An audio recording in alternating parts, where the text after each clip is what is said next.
everybody, welcome to the latest episode of the SCU show, brought to you once again by Graham Slam Graphic Inc. Graham Slam Inc. is a new and upcoming brand of graphics and clothing material by Tori Graham. Tori has been working on graphic design for 5 years now and has decided to start his own business, partnering with a couple of indoor football and semi-pro football teams. You can follow Graham Slam Inc. on Facebook at Graham Slam Inc. That's Graham Slam, one word, Inc. Twitter at Graham_Tori, and Instagram at Graham Slam Inc. Contact Graham Slam Inc. for all your graphic design needs today.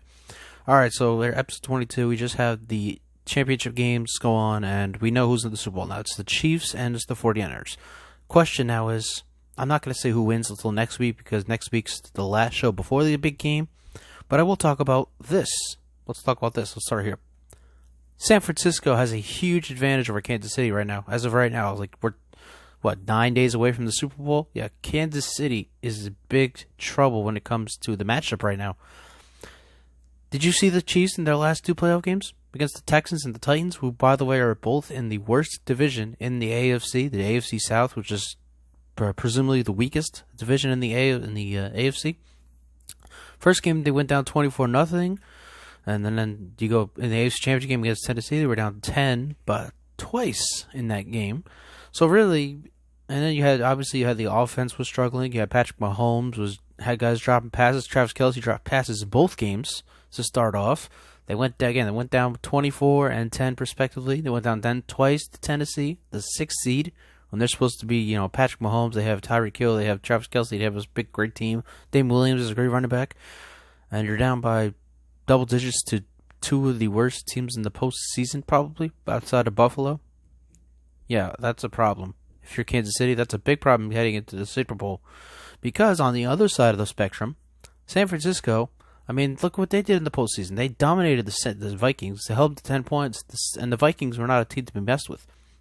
They just came in from a big road win in New Orleans against the Saints team, who won their division on Thanksgiving night. That shows what kind of team the Saints were. Michael Thomas led the league in receiving again. Drew Brees broke records again, and yet the Vikings went into New Orleans and beat them in overtime. San Francisco handed them, they held them to 10 points, San Francisco. And then the next week you have Green Bay. Green Bay, the projected 1 seed come week 17. You didn't know what was going to happen with the Seahawks and the Niners. Obviously, that inches short thing that really helped the Packers. They could have been the 1 seed. They wound up being the 2. They still got a first-round bye. Aaron Rodgers had another great season. Made the playoffs, first career head coach, 13-3. And for the second time this year, San Francisco dominated the Packers in every way. Raheem Morstead had 4 touchdowns. The defense did their thing. Joey Bosa got hurt, came back in, continued to dominate. And the Packers and Vikings were no match for San Francisco. Like I just said, on the other side, Kansas City struggled against the Texans and Titans, going down by double digits in both games, going down by double digits twice against the Titans, the 6th seed. So if the Chiefs want to have a chance in the Super Bowl, I'm not saying the Niners are going to win, because the Chiefs, again, have a great offensive talent. They have a great defense. They have Tyrann Mathieu. They have a whole bunch of guys on defense, as well as, of course, their offense with Patrick Mahomes and Tyreek Hill and Travis Kelce, Zion Williams. And again, I'm not saying the Niners will win the Super Bowl. It's going to be a good game. It could be close. But right now, it looks like the Niners have a huge advantage over the Chiefs because of the way they play. And I'm a big guy. And if you know me personally, you know that I'm a big guy on defense winning championships. We've seen that in several Super Bowls the last few years. You saw that 49, 50, Von Miller, strip Cam Newton. 51, the hit by Dante Hightower on Matt Ryan, which sparked the big comeback. 52, Brandon Graham knocking the ball out of Tom Brady's hands in the end of the game to win it for the Eagles. And obviously last year we had defense in the game too. Stephon Gilmore clinched the victory for the Patriots when he intercepted Jared Goff in the Super Bowl. So I'm a big guy as far as defense winning championships. As of right now, I don't think anybody could dispute that San Francisco has the much better defense than Kansas City, despite Kansas City having a pretty good defense themselves. Again, there's just so many advantages the 49ers have over the Chiefs.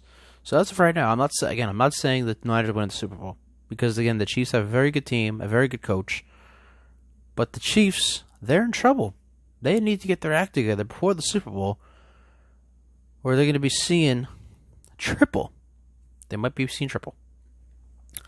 All right, let's go. Speaking of the Packers, let's get to the Packers now. Aaron Rodgers has talked about his retirement several times this year. He doesn't know when, he kept talking about, I don't know when I'm going to end it, when it's going to be over. I don't know. He doesn't know. What if it's next season? What if he does, he comes back for 2020, and then he decides to retire after that year? Packers, you need to go ahead and draft yourself a quarterback this year, because it's going to be really tough in the NFC North comes very soon. I've said this last week. I believe the Bears are going to go ahead and get Trevor Lawrence with the first overall pick next year, because I think that taking with Trubisky is the dumbest thing that they could do, but they're still doing it. So I think they're going to not tank, but they're going to be with the worst team in the NFL next year. And again, I think they're going to get Trevor Lawrence. And what Kirk Cousins is going to his final year as a Viking. What happens if he takes the Vikings back to the postseason? What do you do? If you're Minnesota, you have to sign him, right? You have to re-sign him. He took you to the postseason 2 of his first 3 years. I don't know if he went the first year, but it would be 2 of the 3 years at least. And you got to sign him. He won a playoff game. He could win another one next year. He wins 2 playoff games in 2 seasons. You got to re-sign him, right? So then if you're Green Bay and Aaron Rodgers decides to retire after next season, you don't have anybody. While the Bears have Trevor Lawrence and the Vikings are still with Kirk Cousins, who's leading them to the playoffs every year. So if you're Green Bay, this is the year you need to draft your quarterback. Let him learn under Aaron Rodgers next season. Let him learn the playbook with Matt LaFleur, which obviously works. Matt LaFleur took the Packers to a 13-3 record.